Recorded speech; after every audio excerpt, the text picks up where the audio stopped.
Forum Dekan ini sebenarnya sudah dilaksanakan 10 kali dan ini untuk pertama kalinya itu diadakan musyawarah nasional di Makassar. Ya.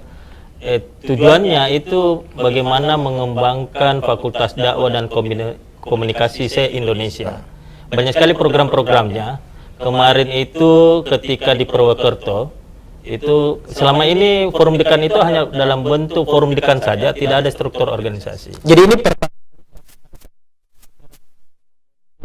Kestrukturan Forum Dekan Dakwah dan Komunikasi se-Indonesia. artinya ini musyawarah nasional, Pak, ya? Musyawarah nasional, Oke. betul. Makanya turut diundang wakil dekan, bidang 1, 2, dan 3, termasuk ketua dan sekretaris jurusan. Ada berapa kampus, Pak, nanti yang hadir?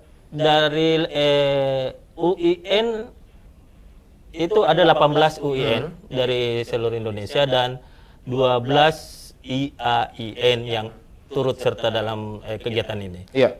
Iya, UIN-nya itu termasuk UIN Alauddin itu berarti 19, saya tidak hitung 19, tuan oke. rumahnya. Iya. Pak Irwan tadi mengatakan bahwa ini pertama kali digelar dan secara resmi digelar dan Makassar, UIN Alauddin Makassar menjadi tuan rumah untuk pertama kalinya di Munas Pordakom. Lantas bagaimana persiapannya, Pak, untuk menunjukkan unjuk gigi bahwa inilah panitia Pordakom, Munas Pordakom untuk pertama kalinya secara resmi digelar dan UIN menjadi tuan rumah. 2017 pernah memang kita menjadi tuan rumah. Sudah pernah, tetapi masih dalam bentuk Forum Dekan, belum ada strukturnya. Iya. Untuk Munasnya memang ini pertama kali. Kesiapan kami ini memang kita rencana itu bahkan pembukaannya dilakukan di kantor rumah jabatan gubernur. Iya. Itu rencana kita akan buka di sana, kemudian jadi dari tanggal 15 sampai tanggal 18 Juni 2022 itu kegiatan.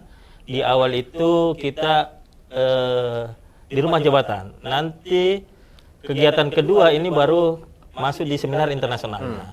Oke. Rencana ini kan sebenarnya ada 8 prodi yang ikut terlibat dalam Forum Dekan ini. Iya. Biasanya Forum Dekan khusus dekan saja. Ini yang Tahun ini akhirnya melibatkan semua prodi yang Oke. ada di Fakultas Dakwah dan Komunikasi. Yang menarik itu karena justru ada misalnya filsafat, ada Al-Quran dan Hadis ikut. Kenapa? Karena mereka akan aktif di seminar internasional yang kami ikutkan terkait Syekh Yusuf ini. Oke. Saya ingin bertanya ke Pak Eptita, urgensi kenapa Syekh Yusuf menjadi tema besar dalam seminar tahun ini? Ya, alasannya adalah bahwa Syekh Yusuf ini dikenal sebagai mubalik, ya, dua benua. Nah, tapi tidak begitu kelihatan terbaca di tengah-tengah masyarakat itu bagaimana sosok Syekh Yusuf ini ya, sebagai mubalik internasional yang banyak dikaji orang baik dalam seminar maupun tulisan-tulisan. Itu hanya sisi-sisi lain, misalnya dia sebagai pahlawan di luar negara, kemudian sebagai ulama besar, sebagai ulama sufi, sebagai pemimpin tarekat, ya, dan sebagai mufti. Ini karya-karya ini banyak melimpah tentang ini. Tapi di sisi lain yang mengangkat tentang sosok Syekh Yusuf ini sebagai mubalik internasional itu boleh kata kurang sekali. Itu pun kualitasnya masih sangat rendah. Apakah Anda melihat bahwa sosok Syekh Yusuf Al-Makassar ini perlu dibumikan karena sekarang pemahaman literasi kita tentang Syekh Yusuf itu menurun atau seperti apa Anda melihat, terutama di kalangan milenial ya? Iya, saya kira memang perlu dibumikan karena sesuai dengan namanya yang besar ya. Dan generasi muda harus melihat sosok seperti ini. Mungkin saya ada hal-hal yang bisa kita tiru ya untuk ke depan. Dan Fakultas Dakwah akan mencoba melihat itu dan bagaimana nanti menjabarkan ya. Mungkin terkait dengan mata kuliah yang ada untuk membina mahasiswa, apalagi juga lewat CBT ya. Di sana kita ada karakter building ya. Di situ bisa kita suntikan ide-ide, gagasan-gagasan moderasi ya, moderasi agama dari Syekh Yusuf ini. Anda melihat bahwa moderasi beragama ini penting untuk diangkat di zaman sekarang atau seperti apa kalau Anda melihat? Ya, moderasi agama senantiasa penting, apalagi Indonesia. Sewaktu hidupnya Fathur Rahman mengatakan bahwa Indonesia akan menjadi mercusuar akan Islam. Kenapa? Karena moderasinya. Apalagi Indonesia ya beragam suku, ras juga. Indonesia terkadang rentan dengan konflik-konflik antar agama misalnya, ada pelecehan agama misalnya. Nah ini itu perlu ditunjukkan kajian-kajian moderasi, dan saya kira UIN Alauddin harus ke depan ya dalam menggaungkan moderasi ini. Dan memang kajian-kajian keislaman di Indonesia arahnya ke situ, dan lembaga-lembaga Islam misalnya Muhammadiyah dan NU juga ya memang sudah ke sana ya, menekankan moderasi Islam di Indonesia. Oke. Pak Irwan, Anda adalah ketua panitia dalam Fordakom tahun ini, dan tadi disampaikan oleh Pak Iftitah bahwa moderasi beragama itu penting untuk diangkat, dan peran serta dari Fordakom ini seperti apa untuk menggaungkan moderasi beragama khususnya di Indonesia? Oh ya. Jadi moderasi beragama memang ini karena kita lihat bagaimana internet itu sudah menjadi bahan baku, kebutuhan sehari-hari, sehingga radikalisme itu semakin gampang masuk tanpa sensor, tanpa filter. Nah, anak-anak muda sekarang itu gampang sekali mendapatkan, ya mohon maaf, bentuk-bentuk mungkin jihad kekerasan jihad kekerasan itu yang dicoba dihindari. Nah, ketika kita mengangkat serius sebenarnya seminar internasional ini dari 2020 itu sudah kita gaungkan. Jadi kita mau adakan seminar internasional itu kerjasama dengan Bupati Goa pada saat itu, cuma keburu COVID. Tapi kita sudah gaungkan. Makanya ini alhamdulillah tahun ini bisa terlaksana, dan itu patut disyukuri, karena yang kita coba bangun sebenarnya bagaimana membangun karakter kebangsaan. Yang dakwah moderat, dakwah toleran. Jadi itu yang coba dibangun. Makanya forum Dekan ini salah satu cara untuk bagaimana moderasi beragama ini, karakter bangsa kita, terutama mengangkat dari lokal ulama ya, jadi ulama-ulama lokal kita, literasi agama kita, dalam rangka membangun karakter kebangsaan, terutama dalam moderasi beragama. Saya kira itu. Yang dari Afrika, Iran, dan juga Brunei Darussalam, saya cukup tertarik ke Iran. Afrika kan sudah kita tahu bahwa di Cape Town itu memang salah satu jalur pengembangan dakwah dari Syekh Yusuf Al-Makassari. Kalau Iran ini seperti apa, Pak? Kalau kita flashback ke belakang dari sejarah-sejarah tentang Syekh Yusuf Al-Makassari. Saya melihat dari pembicaranya, latar belakangnya itu kepada media, dia ahli media. Saya kira akan melihat media-media apa yang digunakan oleh Syekh Yusuf Al-Makassari dalam menyampaikan pesan-pesan dakwahnya di 3 negara, baik Indonesia, kemudian Sri Lanka dan Afrika Selatan, bahkan termasuk Saudi Arabia. Lebih banyak ke media. Lebih banyak ke media. Tetapi secara langsung dulu Syekh Yusuf tidak berdakwah ke sana, Pak, ya? Atau seperti apa? Syekh Yusuf itu dakwahnya jelas bisa dilihat pada 4 negara ya. Pertama di Indonesia, kemudian Sri Lanka, Afrika Selatan, dan Saudi Arabia sendiri. Saya mendengar bahwa mantan atase kebudayaan Republik Indonesia untuk Thailand, Profesor Mustari Mustafa, yang juga seorang ahli filsafat, akan dihadirkan dalam seminar internasional ini. Relevansinya kira-kira seperti apa, Pak? Ya, karena Profesor Mustafa ini setidaknya dia sudah menulis 2 buku ya tentang Syekh Yusuf dalam kiprahnya sebagai dai, khususnya etika dakwahnya. Selain itu juga Profesor Mustafa sudah biasa tampil membawakan materi dalam ceramah di seminar internasional tentang Syekh Yusuf. Saya kira 3 hal ini yang membuat panitia tertarik untuk menampilkan beliau. Saya ingin ke Pak Irwan. Pak Irwan, nanti di seminar internasional ini, apakah Fordakom akan mengeluarkan rekomendasi kepada seluruh kampus keagamaan Islam di Indonesia untuk menjadikan ulama lokal itu dimasukkan dalam salah satu kurikulum, atau seperti apa?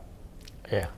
Jadi memang salah satu tujuan dari terselenggaranya Forum Dekan ini memang dalam rangka membangun kurikulum terkait dengan moderasi beragama. Dari situ salah satunya itu memang dalam karakter kebangsaan itu dicoba melalui lokal ulama lokal kita. Dan memang sudah beberapa hasil itu memang sudah diusulkan ke Kementerian Agama. Hasil Fordakom kemarin terkait juga manajemen haji dan umroh yang merupakan program studi baru. Dan itu di cover Pak ya? Di cover Oke. dan ditindaklanjuti.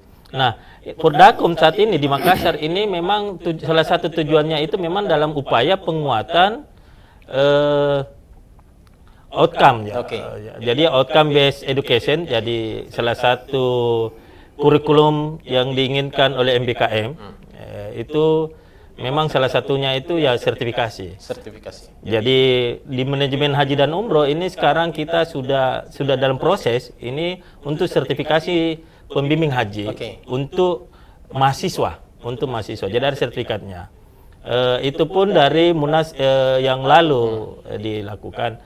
Nah, sekarang ini memang sekarang kita lagi ini di Kementerian Agama ini tentang penyuluh, jadi sertifikat penyuluh juga coba kita upayakan. Dan itu akan dimasukkan dalam poin pembahasan di Pordakom tahun ini? Ya, itu tetap akan dimasukkan di forum dekan, ditambah lagi dengan memang moderasi beragama, karena kita tahu persis bahwa internet itu tanpa batas ya, itu gampang sekali kita tahu, mahasiswa sekarang gampang sekali mencari pemahaman agama. Nah, itu paham-paham radikal itu gampang sekali masuk tanpa sensor. Oleh karena itu moderasi beragama penting. Penting untuk ini supaya dakwah yang akan muncul nanti ini dakwah yang toleran, dakwah yang moderat. Oke. Pak Tita, nanti seminar internasional ini arahnya pembahasannya kemana Pak? Apakah tentang pribadi atau hanya cenderung membahas tentang sosok dan juga ataukah betul-betul hanya membahas tentang perjalanan dakwah dari Syekh Yusuf Al-Makassari sampai ke berbagai negara atau seperti apa? Ya, karena dakwah itu ya termasuk penceramahnya sendiri. Dipastikan bahwa latar belakang biografi Syekh Yusuf tetap akan dipertimbangkan, khususnya terkait dengan kiprahnya sebagai mubalik ya. Itu harus. Selain itu juga dipastikan ada konsep-konsep dakwahnya, pesan-pesan dakwahnya yang berbasis sufi ya, sufistik atau tasawuf. Juga kajian akan dititik beratkan pada pola-pola dakwah yang telah dilakukan beliau yang mungkin bisa kita kembangkan ya, dalam kajian-kajian dakwah di Fakultas Dakwah. Dan terakhir pasti ya moderasi dakwahnya itu akan lebih banyak porsi ke bagian ini. Saya ingin ke Pak Tita, mungkin lebih spesifik ke jejak dakwah Syekh Yusuf Al-Makassari khususnya di Sulawesi Selatan ini, boleh di flashback kira-kira Pak agar publik tahu bahwa ternyata Syekh Yusuf itu memang betul-betul secara ilmiah sudah diteliti bahwa beliau ternyata betul-betul seorang ulama sufi yang masyhur pada masanya. Ya. Dakwah dan tarekat itu di Indonesia kita lihat menyatu dari awal ya, sehingga memang saya sayangkan kalau Syekh Yusuf tidak dipotret dari sudut ini ya. Beliau sesungguhnya tidak berdakwah secara langsung di Sulawesi Selatan ya, tapi berdakwah secara jaringan ya. Karena setelah belajar selama 26 tahun di Timur Tengah itu sesungguhnya ingin kembali ke Makassar, tapi karena ada keinginan beliau yang tidak ya diterima dilaksanakan oleh penguasa setempat, sehingga dia tidak kembali ke Makassar tapi lebih standby di Banten. Di sana lebih banyak menghabiskan waktunya mengajar dan juga berjuang ya, bersama dengan Sultan Agung Tirtayasa melawan kompeni Belanda. Bahkan setelah Sultan Agung pun ditangkap, dia masih melanjutkan perjuangan itu bersama dengan tentara-tentara di bawah binaannya. Jadi Syekh Yusuf memang dulu tidak hanya berdakwah tetapi juga ikut memerangi penjajahan kolonialisme Pak ya? Iya. Iya. Dan secara fisik ya memang dia berjuang dakwah dengan perjuangan, tapi juga motivasi dorongannya untuk mewujudkan ya semangat jiwa patriotisme bangsa itu senantiasa digaungkan baik sewaktu Indonesia maupun di Sri Lanka dan juga di Afrika Selatan. Dan inilah yang perlu kemudian untuk dibumikan supaya kita bisa memetik dari apa yang dilakukan oleh Syekh Yusuf. Paling tidak kita bisa ambil sedikit dari apa yang diperjuangkan oleh Syekh Yusuf Pak ya. Ya, saya kira banyak hal memang yang perlu kita pelajari, khususnya untuk generasi muda kita, generasi milenial ini, dari sosok Syekh Yusuf. Meskipun berbeda masa, tapi banyak hal bisa kita petik, terutama keinginan belajar yang tinggi ya. Itu menghabiskan waktu 20 tahun belajar ya. Kemudian konsennya untuk membangun umat itu luar biasa, membangun umat Indonesia, membangun umat di Sri Lanka dan juga di Afrika. Di Afrika berhasil memotivasi orang untuk merdeka, bahkan lepas dari sistem apartheid. Itu menurut pengakuan Presiden Nelson Mandela. Corak moderasi dakwah dari Syekh Yusuf itu seperti apa, Pak? Kalau kita melihat dari literasi yang ada saat ini. Moderasi dakwah Syekh Yusuf bisa kita lihat dari segi sikap keberagamannya. Kemudian juga dari ajaran-ajaran tasawuf yang diajarkan dan dipraktekkan. Juga dari sistem zikir yang diterapkan oleh murid-murid Syekh Yusuf sampai sekarang masih diteruskan oleh Jemaah Halwatiyah Yusufiyah. Pak Irwan Misbah, saya ingin kembali ke forum Dekan Dakwah dan Komunikasi. Ini agak menarik. Anda sebutkan tadi bahwa pertemuan ini tidak hanya diikuti oleh Dekan Dakwah dan Komunikasi se-Indonesia seperti sebelum-sebelumnya, tapi ada juga Wakil Dekan 1, 2, dan 3 dan juga para Kaprodi. Sebetulnya apa sih tujuannya sehingga jajaran dari Dekan ini juga ikut diundang dalam forum ini? Tujuan utamanya memang membangun kurikulum berbasis OB tadi. Jadi OB ini memang salah satu kurikulum yang diinginkan oleh MBKM. Dan kekuatan ini makanya yang dibutuhkan itu semua unsur yang ada dalam Fakultas Dakwah dan Komunikasi. Penguatannya juga ditambahkan dengan adanya asosiasi. Dan seperti tadi kita angkat bahwa tema untuk forum Dekan saat ini memang terkait dengan moderasi beragama. Pak Iftita, Anda melihat bahwa apa sih relevansi corak dakwah dari Syekh Yusuf dengan kondisi kekinian saat ini? Setidaknya bahwa di Indonesia ini kajian-kajian Islam itu dititikberatkan pada moderasi beragama. Dan saya kira Syekh Yusuf kalau ditelisik lebih jauh, diteliti dengan cermat akan muncul gagasan-gagasan dan praktek-praktek moderasi beragamanya. Kalau dari Peptita, kalau Anda melihat dari aspek forum ini, kira-kira seperti apa rekomendasi yang akan dihasilkan dari seminar ini nanti? Jadi memang kita mencoba membangun distingsi setiap UIN, IAIN yang ada. Salah satu distingsi yang coba kita angkat ini memang kita berbicara tentang local wisdom. Makanya kita mencoba mengangkat ulama-ulama lokal sebagai pencirian dakwah di UIN Alauddin ini. Jadi ini memang salah satu tujuannya memang bagaimana local wisdom, kearifan lokal ini ada dalam setiap prodi di Fakultas Dakwah dan Komunikasi. Closing statement dari Pak Irwan Misbah terkait dengan kegiatan ini. Seperti apa harapan dan agar kegiatan ini bisa berjalan lancar, aman dan damai seperti yang kita harapkan?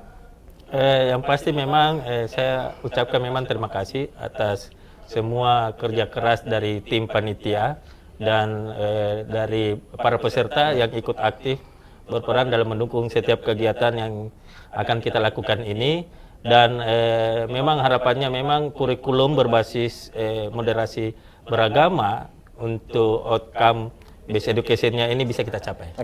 Kalau dari Peptita, perspektifnya khususnya untuk di seminar internasional ini, harapannya seperti apa agar seminar internasional ini bisa berjalan dengan baik, aman, dan juga seperti yang kita harapkan, dan juga efeknya nanti ada yang bisa kita rasakan? Dipastikan bahwa kita ingin bahwa partisipasi aktif dari semua panitia yang terlibat itu tetap diteruskan agar tercipta suasana yang kondusif untuk bekerja. Dan ini karena baru pertama di seminar rencananya akan dijadikan tradisi ke depan. Mungkin setiap tahun ada seminar di Fakultas Dakwah, seminar internasional. Baik.